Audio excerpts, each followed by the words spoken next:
Vadodara boat દુર્ઘટનામાં વધુ 4 આરોપીઓની ધરપકડ કરવામાં આવી। ડોલ્ફિન એન્ટરટેનમેન્ટના નિલેશ જૈનની ધરપકડ કરવામાં આવી। આ સાથે જ જતીન દોશી, નેહા દોશી અને તેજલ દોશીની પણ ધરપકડ કરવામાં આવી છે। નિલેશ જૈનને 10 મહિના પહેલા બોટિંગનો કોન્ટ્રાક્ટ અપાયો હતો અને 3 આરોપીઓ કોટિયા પ્રોજેક્ટમાં ભાગીદાર હતા।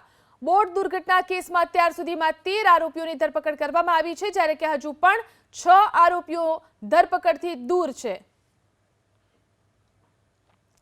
તો વધુ 3ની ધરપકડ કરી લેવામાં આવી છે। કુલ 13 આરોપીઓ અત્યાર સુધીમાં ઝડપાઈ ચૂક્યા છે, પરંતુ હજી પણ 6 આરોપીઓ ધરપકડથી દૂર છે। તો જે રીતે આ ઘટના બની, નિલેશ જૈનને 10 મહિના પહેલા આ બોટિંગનો કોન્ટ્રાક્ટ આપવામાં આવ્યો હતો। અન્ય 3 આરોપીઓ કોટિયા પ્રોજેક્ટમાં ભાગીદાર હતા। બોટ દુર્ઘટના કેસની અંદર અત્યાર સુધીમાં 13 આરોપીઓની ધરપકડ થઈ ચૂકી છે, જ્યારે કે હજુ પણ 6 આરોપીઓ ધરપકડથી દૂર છે। તો જે રીતે કાર્યવાહી કરવામાં આવી રહી છે, હજુ 6 આરોપીઓ ફરાર છે। 19 સામે કુલ ફરિયાદ નોંધાઈ।